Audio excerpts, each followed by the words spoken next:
Moving to our top story in the lead today, 4 people continue to elude the Gauteng police's grasp for the brazen murder of top Johannesburg insolvency attorney Bouwer van Niekerk. He was shot and killed in his law firm offices early in September. Now, since then, the questionable multi-million-rand NTC Global Trade Fund that van Niekerk helped place in business rescue has since been provisionally liquidated.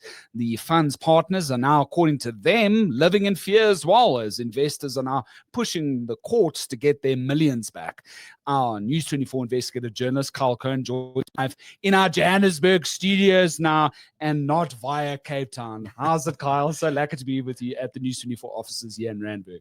Thank you, Graeme. Welcome to Johannesburg. It's nice to see you here. It's lucky to be back. I'm really enjoying the city. Where do we stand today with the investigation? Still no arrests, right? No arrests have been made as yet. We understand that the investigation team is quite hard at work behind the scenes, collecting CCTV footage, doing all sorts of other things that we cannot really talk about yet. But this is going to be difficult, despite the fact that there are so many CCTV cameras around and there's footage of these people doing this. We must understand that this is going to be a difficult investigation. It's not going to be as easy as 1, 2, 3, find the guy, arrest him, and we're off to court. It's going to take time. This is, what I've tried to explain to people who may have an interest in the investigation from the Van Niekerk family side. Is just, it's going to take time. There needs to be a little bit of patience, and especially there needs to be a little bit of space, a little bit of breathing room for the cops to just do what they need to do without pressure from the outside. Especially if they want to get a successful conviction at the end of the day, right? Speaking of the family, you were at the Woodmead Country Club in Johannesburg over the weekend for much of Saturday for the memorial for Bouwer. You spoke to his brother there. Just take us to the scene. Obviously heartfelt. Friends and family still in mourning, right? Yeah, so about 250 to 300, friends, family, and colleagues of Bouwer's arrived at the country club. There was quite a nice venue set up there, and then, we heard from his father, Professor Anton van Niekerk, who gave quite a moving speech. I think, obviously, lamenting the fact that one of his 3 sons is now gone. And we heard from his ex-wife Nicola van Niekerk as well, who spoke, to me quite strongly about the Bouwer's devotion that he had to his young son, and how his entire world literally revolved around his son. And the thing that really stuck with me, is his brother Albert, who stood up and spoke about the fury that he had, the anger. And I think that this is completely understandable for anyone who's lost a family member, even in a car accident or anything, but to have your family member murdered, to have your brother murdered, and this family was very close, mind you. The brothers were extremely close with one you another. got that in the sense of many of the interviews already. They're very, very close. Very close-knit family. They talked on the phone often. They were always, visiting each other.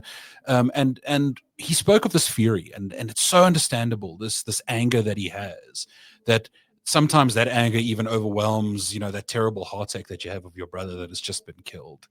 And it was quite a touching ceremony. There was quite a lot of laughter, as my understanding is Bouwer. If you spent any time with Bouwer, then there would normally be quite a bit of laughter involved in that process. So, it was quite touching to see. And obviously it's also quite important in terms of trying to understand who he was as a person. As a journalist, we interact with people sometimes on a professional level, and it's just about this particular case or that particular case. You don't really get to know the person as a human being. And now, having attended the memorial, it's quite, I can understand a bit more about who Bouwer was. Just a little bit, just to try and get inside his mind a little bit. And the brother was also stating to you that there's this obvious deep anger sort of welling within inside of him, right? Yeah. So this was actually during his speech, and he said this to the packed room, and he spoke about this fury that just felt like fire going through his veins sometimes, and it's such an understandable human reaction to some, just like a terrible violent crime like this. Your brother is there one minute and the next is gone, and it's not because of an accident or a mistake that he made. It is because people arrived at his office with the express intent of murdering him and followed through on that. It's a very harsh reality to deal with. And Bouwer leaves behind his son, right? Yeah, his young son. We've chosen obviously not to name him because he is a minor, and I saw him very briefly at the memorial, and he was obviously very emotional, very distraught. I think it's an extremely difficult time for the family and also for Bouwer's son. It's something that I genuinely, you think that you sometimes can imagine what these families must be going through, and you genuinely can't until you see that raw emotion. And that's why it's important for us. Sometimes people don't understand why journalists are there. They sometimes see us as vultures just trying to pick the bones of their tragedy or whatever. But it really does place us in a stronger position to be able to tell the story by bearing witness to these kind of things. And that's why we were there. Our colleagues from Netwerk 24 were also there. And it's one of those things that I will carry with me for a very long time. Similarly, there were moments at the funeral for Clute and Thomas Murray in Pretoria 2.5 years ago, and there was particularly one when the bagpipes were playing an ode to the father and son who'd been murdered. It's one of those moments that stick with you, and often I'll find myself thinking about that and just thinking about the words that were spoken there that day. Yeah, 100%. It's just like an emotional vignette, right, that will stick in your mind's eye for such a long time. While the family continues to grieve, no real sort of movement in the investigation. As you say, a lot of it is sensitive. We have to give it space and time. Let's go to the heart of what Bouwer was embroiled with at the time. Here's this NTC trading fund. In our previous edition, we were talking about how it's involved in multi-millions of investors' money to essentially be part of this cryptocurrency scheme that promised obviously greater return on investment. We're starting to get a little bit more detail about what that return on investment exactly was. And I was quite sort of intrigued to see that Marius Venter, the marketing head, and Thabo Latopa, the main sort of CEO, if you will, running this, they have an automated bot that they think is the ultimate winning scheme here that automatically finds those quick return on investments. Help us understand this business that Bouwer was involved with in a business rescue sort of position. Yeah, so NTC Global Trade Fund is a small ecosystem of 3 companies. It's NTC, Arbitra Wallet, and a company called Voxy Trade registered in the US. Now, everything I'm about to say is how this company would have been marketed to potential investors. So I'm not saying this is how it actually happened. This is how it was supposed to happen. So you download the Arbitra Wallet app off Play Store, or I don't know what the app store is for Apple users. You download that app, you create an account, and then when it comes time for you to actually pay money over, you would go to your bank and transfer EFT money from your bank account to the F&B bank account of NTC Global Trade Fund. Now, ostensibly, nifty, hey, that's nifty. That's direct. It's you don't actually do it on the app itself, which to me would have been a big red flag. You make withdrawals on the app, and then the money is paid into your bank account. Thanks for clarifying. From NTC, but you don't ever really, your financial information never actually really passes through the app, which to me would have been a big red flag from day one in any event. Fair enough. NTC Global Trade Fund then told investors, we have something called Pionex Bot. We have this automated bot / computer program that will scan dozens of different cryptocurrency exchange platforms, and it'll look for profits in trading. So let's use, for example, Bitcoin being the most well-known. Let's say, for example, and these prices are obviously fictitious and made up, if one Bitcoin is 15,000 Rand on this particular cryptocurrency exchange, the bot will see that actually on this other exchange, it's selling for 15,000 Rand and 1 cent. And it will quickly do the transactions to make that 1 cent of profit in large volume. That's where you make your profits on these trades. And all those 1 cents add up, right, Kyle? It all adds up. It all adds up. And they sold this company, NTC Global Trade. They sold this Arbitra Wallet idea as you will make between 0.32 and 4% profit per day. Now, for NTC's trouble, it keeps 50% of that profit. You get paid out the other 50% as a profit into your wallet. And if you leave your investment for 12 months, you'll earn a 1% interest on your total investment. Now, this sounds strange. It is the method in which they were raising money was to issue, irredeemable debentures to people who were paying money into the NTC bank account. There is a lot of question around the legality of that, whether that is technically a financial service, whether NTC was supposed to register as a financial services provider. At the end of the day, debentures are a way of loaning money to for a private company to loan money from investors, and then that money has to be paid back. I don't know of anyone who will loan money to anyone for zero interest unless it's a family member or someone is in need. So this whole thing needs to be unpacked in quite a lot of detail. At the end of the day, what it boils down to is you put money in. On a daily basis, this wallet that we have created for you will show you that it's generating profit. And you can withdraw that money at any time. That is what really sold people on this, because then the word of mouth started to spread, because people were able to put in 10, 20,000. Within a couple of days, they're withdrawing 25 or maybe 30,000 if the trades had gone that well. And they were then able to tell their family members, well, chaps, if we all pool our money together and put a lot of money in, we can make a lot of money very quickly. And that's really how this thing spread so quickly. And it sounds so lacquer within the context of South Africa, where jobs are difficult to come by these days. The GDP might be extending itself a little bit as we speak, but people just don't have that income like they used to. So we're all looking for quick ways to make an extra buck. Everyone's got a side hustle, hey? I'm sure. The one thing that really strikes me about this is that I'm quite sure that there are a lot of investors who have lost money that they didn't really have to lose, but many of the investors that I've seen, or the names that I've seen and been able to check them out a little bit, these are people who have quite a bit of disposable income already. And I just have to remind you, Graeme, what we're talking about here is it's this period of 6 to 7 months where 476 million rand was paid into NTC's bank account. This is explosive growth. It goes from having 3,000 rand in the bank account 1 month to 1.9 million. And all of a sudden we're talking about 40, 50, 1 month, 133 million into that bank account. It's just, the explosion in it is just crazy. And then the NPA goes, something's not like here. We need some sort of investigation here. We believe it's a Ponzi scheme, according to prosecutors. They don't manage to succeed in that initial case. Bouwer enter Bouwer. He sort of helps, enter the company into business rescue in an attempt to unfreeze many of the millions that the NPA had frozen, because it wanted to obviously withhold that and try and shield the creditors here in this particular case. And then just remind us from there, Bouwer's colleague that helped with the business rescue then also had received death threats. Bouwer unfortunately loses his life. And then we saw a headline just this Friday that now provisionally liquidated. That's the case that's been brought by how many of the creditors now? Group of 26 creditors. And we haven't named them for a very good reason.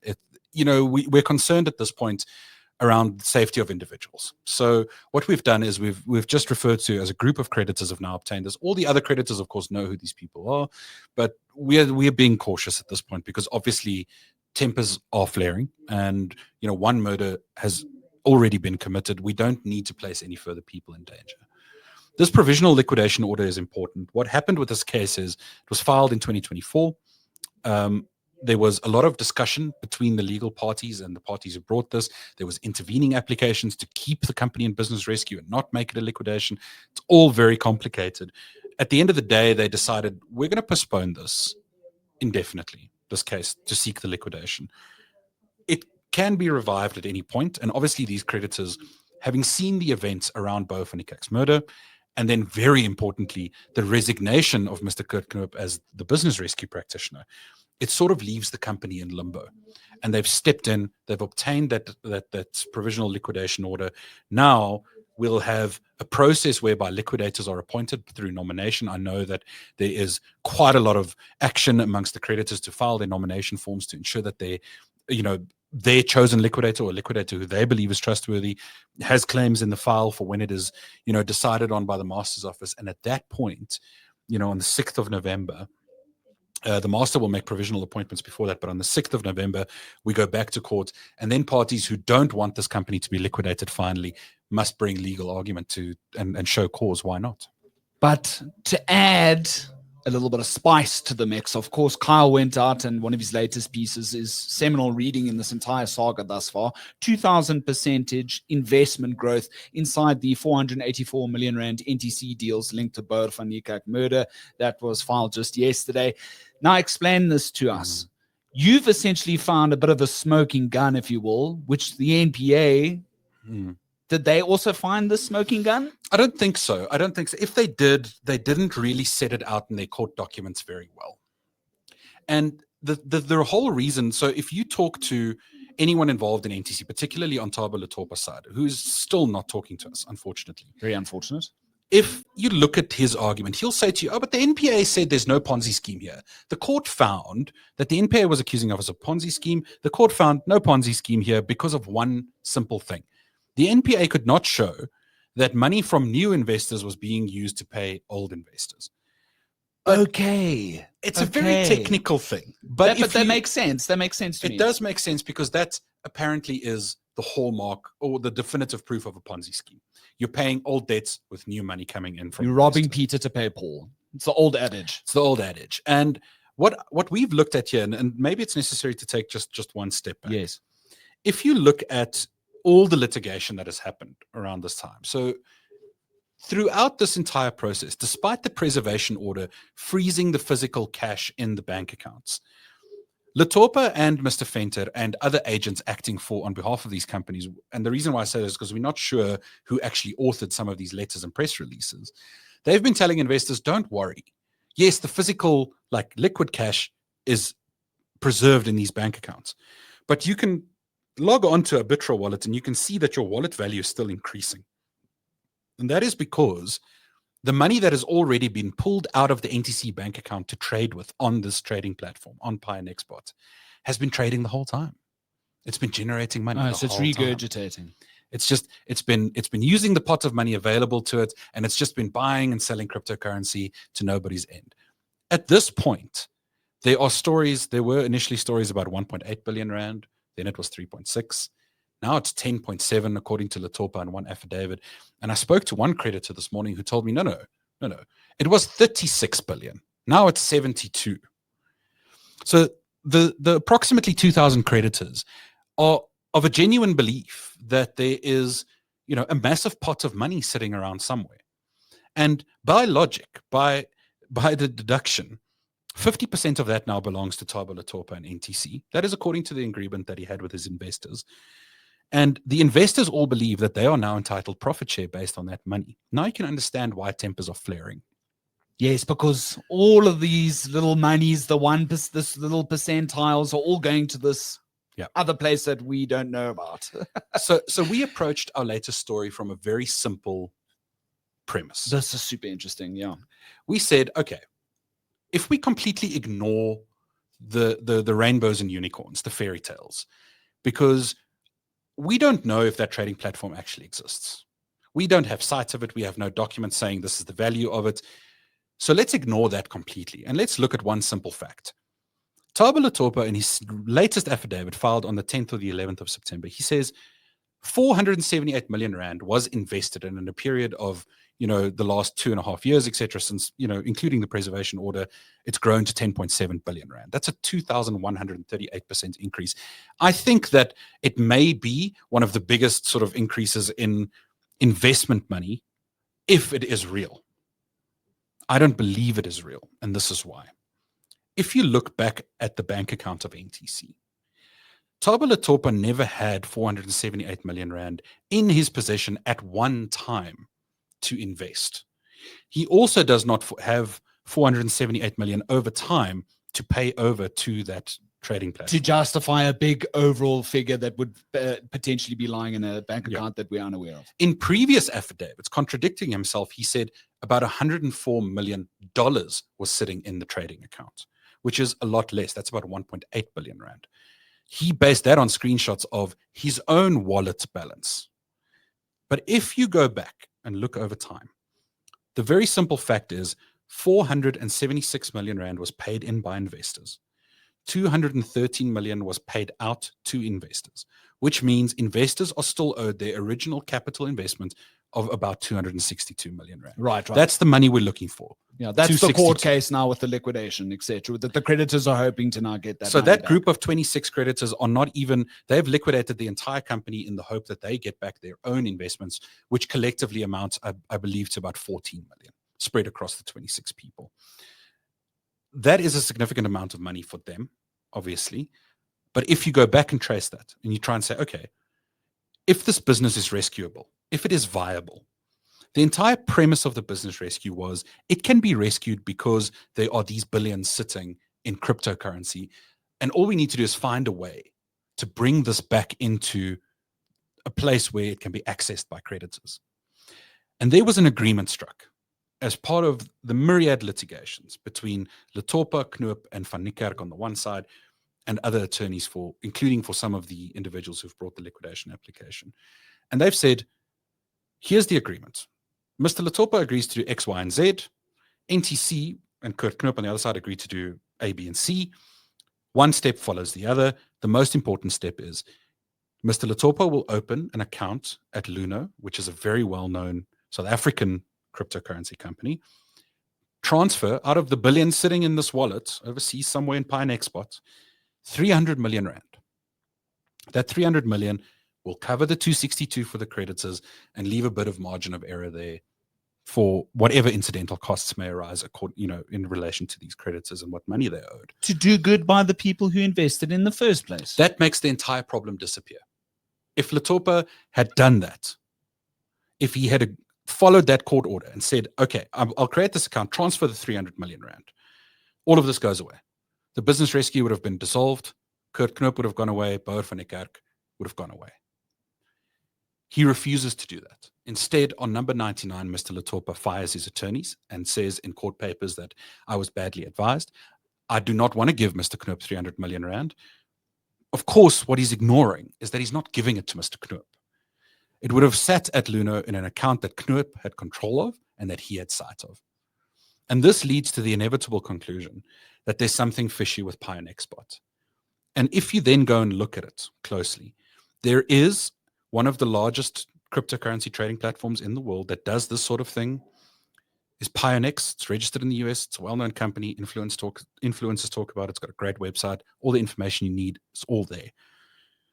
Pionexbot.com, which is Thabo Letopa's entity, if you go onto Pionex's, the legitimate website, there's a verification feature. If you put that URL in there, it says to you, doesn't exist. It's not affiliated. Sure. Okay. So it's something that's been designed to look like a legitimate cryptocurrency trading platform. Then the big question that people then ask me is, okay, but why do our wallet balances keep increasing? Thabo is telling us, Mr. Letopa is telling us that this is legitimate trading activity that's going on. That's why we're hearing stories about billions, because it's been building up and building up and building up. I think in all likelihood, and I may be wrong about this, but in all likelihood, I think the Arbitra wallet system is just a very semi-sophisticated, but also quite simple computer program that just, you put in a value and it will update everyone's value. I hear what you're saying, yeah. And it's all just on a computer. Yeah, there's no actual trading happening. Yeah, it's got its formula and it's going to accrue a value. And that's probably controllable by the user. Yes. Because there are the main clue to this. If you look at NTC's bank statements, and now we have statements for the last period that the bank account was active before it was frozen. It's October to November 2023. No money actually leaves that bank account to go into any trading platform. So if you're saying to investors, I'm going to use your money to invest on this trading platform, no money physically leaves the bank account. That's where the rub is. If the money was going out of the bank account in lump sum, so what you would expect to see, deposits by investors, and maybe at the end of every day or at the end of every second or third day, a big lump sum would be transferred to a singular account. And it would be the same account at the same time. And then big lump sums would be coming back in before there's disbursements to the investors as they're withdrawing their money. Instead, what we're seeing is money comes into the NTC bank account, it's paid out of the NTC bank account. Where that 213 million that was paid out, we are told that this was to investors, to debenture holders who had withdrawn their money on the app. We have not verified that. We have not gone to check and make 100% sure that, user 001 put in 10,000 and got out 10,500, being his 10,000 plus a little bit of profit. That's a process that's going to take quite a long time. We're talking about more than 2,000 people. We are trying to do that in a way that makes sense for our readers in terms of journalism. But we also know that there are accountants, liquidators, etc., attorneys who have done that exercise and who have identified people who they have some questions for about money that was received but not necessarily paid in.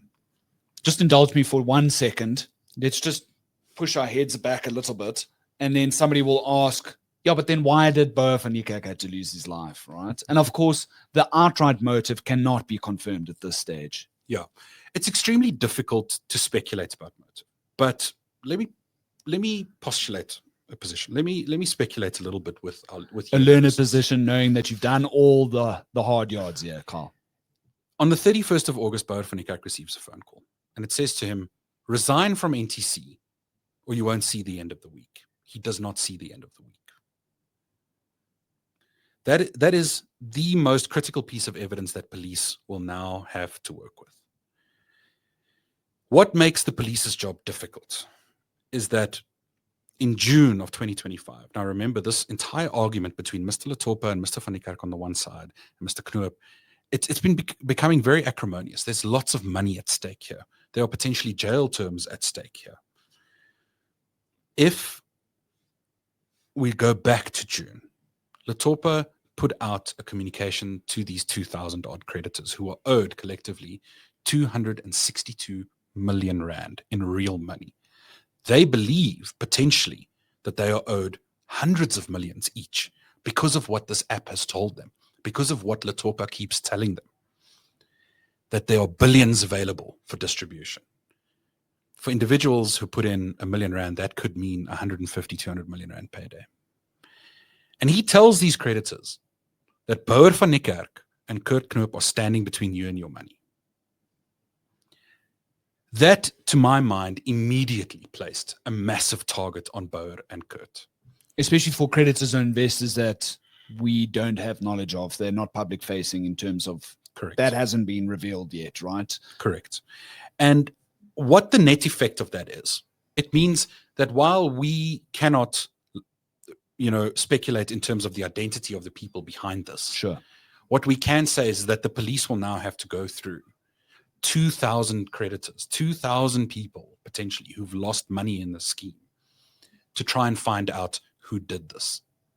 Because you already have the threat, you have the idea created in the minds of creditors, and only once they've established that can they then try and establish who was actually responsible. Did that letter of 11 June really cause people, creditors, to become so fed up and angry that they decided to take drastic, fatal action? Or is this just a confluence of events? Is this something else in Bouwer's life that he was working on? Is this one of the other cases? That, good point. I don't believe it is, because we have the evidence of the threat on the 31st of July. Yes. But this is what the police are going to have to struggle with. A big question, and because it's Matlanga Inquiry Week, in a quick nutshell, because we've got to start wrapping up. Do you have any confidence that the police have the ability to genuinely investigate something, as you say, finding the identities of some 2,000 creditors, unraveling a very ingewikkeld cryptocurrency multi-million-rand network that even has potentially global links? I have confidence in the police to ensure that 1 + 1 = 2. So in a complicated investigation like this, how I would approach it is start from known facts and work your way backwards. Right. So don't try to investigate 2,000 people. Try to investigate one person and move from there.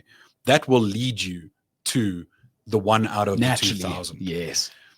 I understand that there have been concerns about the police's competency, particularly in complex investigations like this. From what I understand, and we discussed this previously, the team who's on this case are quite competent, are experienced. So I hesitate to say it, but 75%. Okay, but that's a pretty good shot from Kyle. Should be 100, but But yeah, this is why we have a commission of inquiry happening this week, right? It's going to eventually raise all these questions, and hopefully it will create some sort of solutions. I am very naive when it comes to the silver linings, but let's see. Let's just quickly finish up with this. Anything we've missed here for now, Kyle? No, I think at this point we understand, I think, how the NTC business worked, how the business model worked. We understand a lot about the money flows. I have lots of questions about some money that was paid out to Mr. Latopa and to his own other companies, about 80 million rand, probably more. Those sort of things will have to be interrogated and answered. But at this point, we unfortunately don't have anything more to say about the murder investigation, which I hope will change in the course of the next few days. And that's Kyle Cowan, our senior investigative journalist here at News 24, finally having a face-to-face meeting formally in the physical flesh on this very podcast. It's lekker to have you here. Thank you, Graeme.